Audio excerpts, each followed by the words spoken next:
Hello there.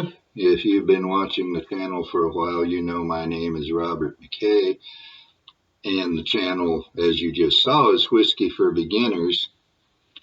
And today, having finished maybe half an hour ago, finished my 35 item long list of Whiskey Basics, things that I wanted to find in one place when I started drinking whiskey and couldn't.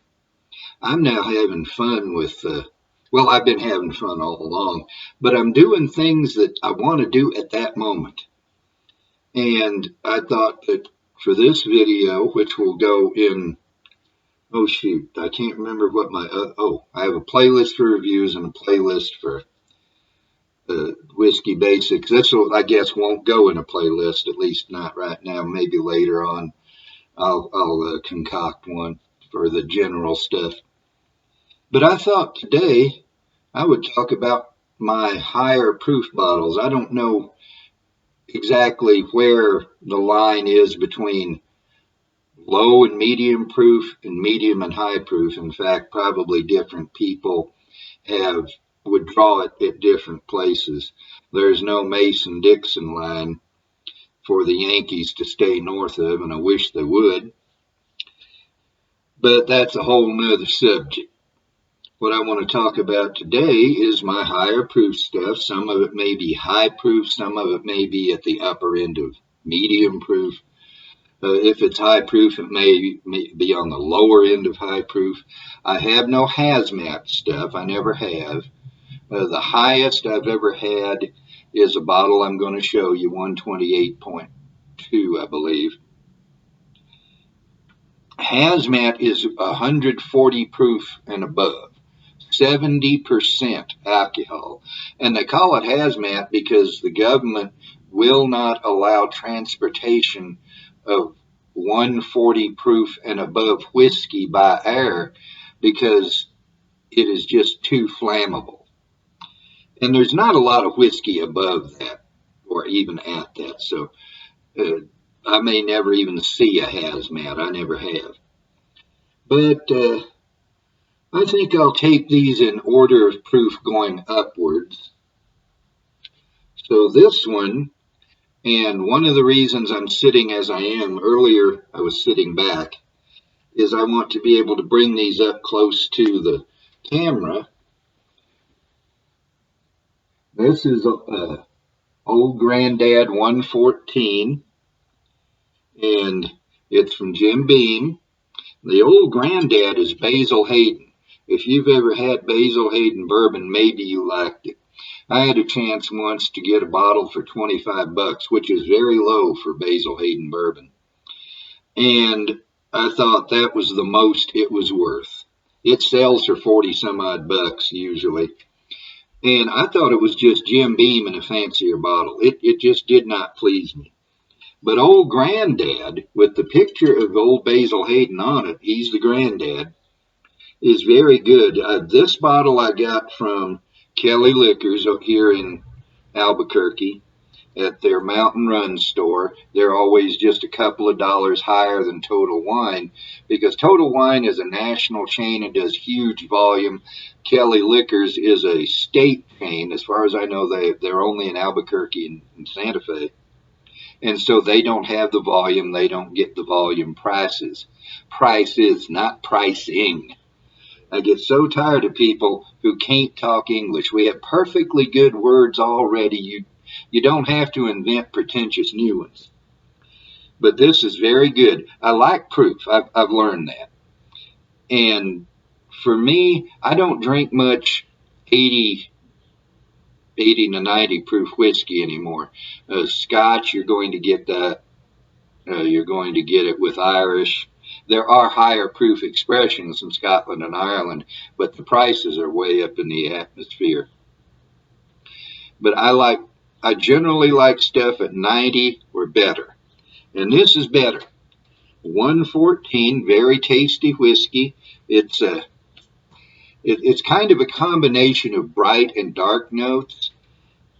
I'd have to review it. I know when I taste it, It's a familiar taste. It comes back to me. But I'm not one of these people who can a year later say, well, you know, this whiskey's like that other whiskey I had a year ago. I can't do that. I don't have the memory for it.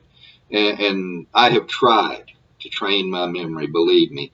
There are all these techniques for remembering things. You know, associate this face with this bizarre word. I'd forget the bizarre word. You know, this theater of the mind or what have you, all of these various techniques, I could not remember how they worked, so why bother? That one goes there. Put it back. The next highest one I have is a Knob Creek single barrel, specifically single barrel select.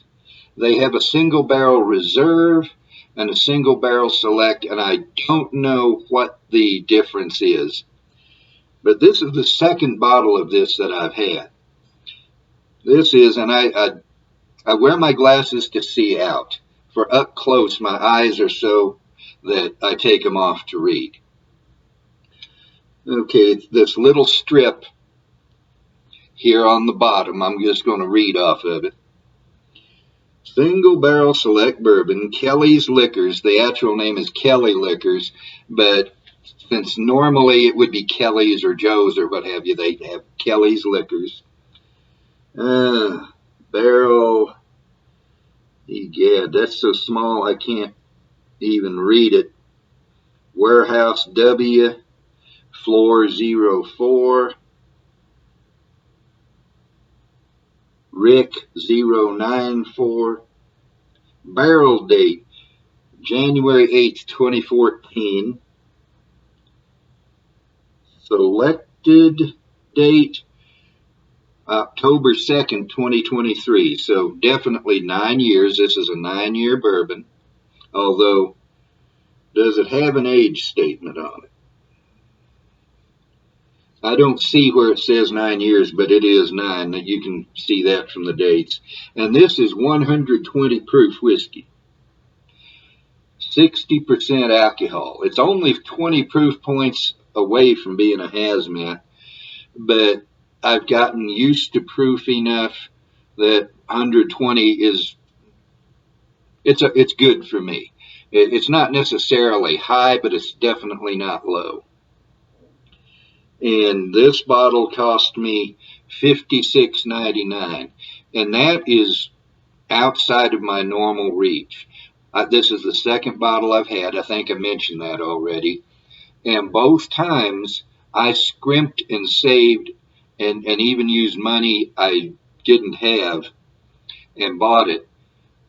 The reason is that one time I was in there, and I have a relationship with the people at Kelly's, and that's easier to do at a smaller store than it is at a huge thing like the Total Wine I trade at. And on more than one occasion, they'd give me samples, and they offered me a sample of this, and even in a little plastic sample cup. This was extremely good smelling. It tasted delicious. And I said, I've got to have it. And a couple of weeks later, I did. And then that bottle ran out, and I went back and got this one. And this is probably one of the last bottles of this store pick that there are. When I bought it, the guy said that they had found some in the back room and put them on the shelf. But they weren't selling it anywhere near the rate I thought. Apparently, and this is just my speculation, they're promoting it to customers they know who are good customers. That was an awkward construction for that sentence. Maybe I'm wrong. Maybe people just don't like it. But this is high-class liquor, and as I said, the second highest proof that I have. The highest, and this is a pretty bottle, is Jack Daniel's Single Barrel Proof. This little bottle, what size is it? 375 milliliters, so roughly equivalent to a pint. This little bottle was $32.99 at Total Wine. Obviously, on my budget, when $56, $57, actually the most I ever spent on a bottle of whiskey was $58, and I happened to have extra money at the time. Otherwise, I couldn't have done it. With a budget like that, you can see why I got the pint and not the fifth. But it's a pretty bottle. The shape is pretty. The details on the glass are pretty.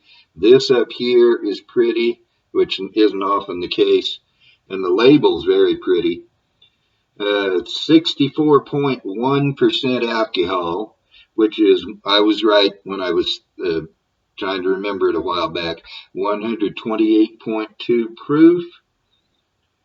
And this is what Jack Daniels calls Tennessee whiskey, but has admitted publicly is bourbon, with Tennessee whiskey being a marketing thing. One of their master distillers said that a few years ago. It meets every federal requirement for bourbon. The Lincoln County process that it goes through does not change it from being what it was before it went through the charcoal. Moreover, and I'm not going to spend a lot of time on this because I've done a video, I believe, on it. I think I have. I know I've mentioned it before. Moreover, George Pritchard is Tennessee whiskey by Tennessee law, but does not use the Lincoln County process. Moreover, on top of that, George Dickel, which produces Tennessee whiskey, also produces bourbon. And how do they get their bourbon?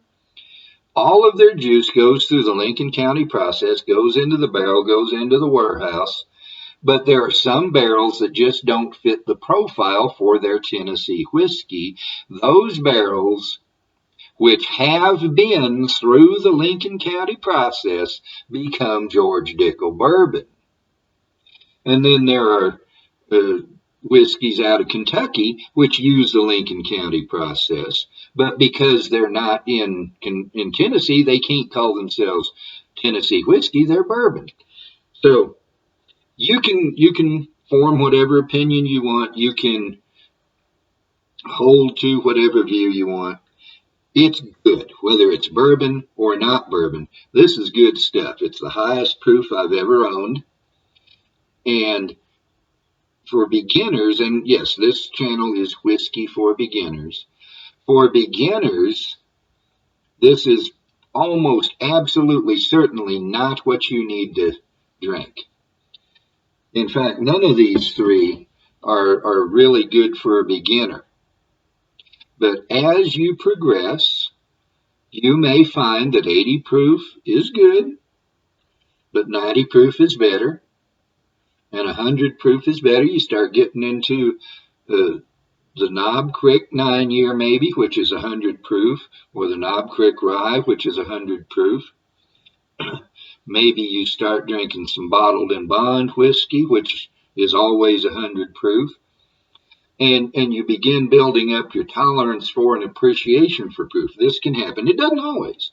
There are people who've been drinking whiskey for years and still like the 90-100 range, and that's just fine. The best whiskey for you is the whiskey you like, the way you like to drink it, and that's not original with me. I got it from Rex Williams and Daniel Whittington back when they were working together on the Whiskey Tribe and Whiskey Vault channels. And now for legal and financial reasons, they have separated the channels. They're still friends. And I'm not a big fan of Rex. I don't watch the Whiskey Tribe channel. But on the Whiskey Vault channel, Daniel has said some very complimentary things about Rex. Personally, I prefer Daniel and his style. But that's what they said.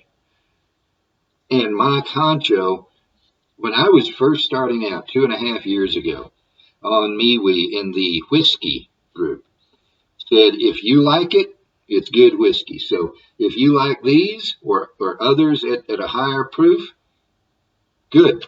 If you prefer it 80 to 90 proof or at most 100, good. As long as you're enjoying it and you are not being irresponsible. And I have a video in my Whisky Basics playlist on what it means to drink responsibly. If you're not sure, go watch that. But this has gone on and on. It's already over 15 minutes today.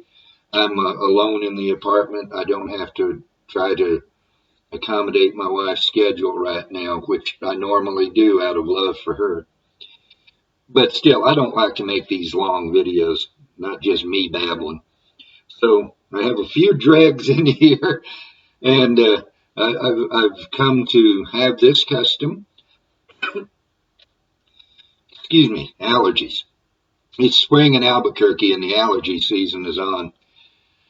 But I raise my glass, and even if there's nothing in it, even if I don't have a glass in my hand, I salute you in some language or another. Today, Korean. Kupsida.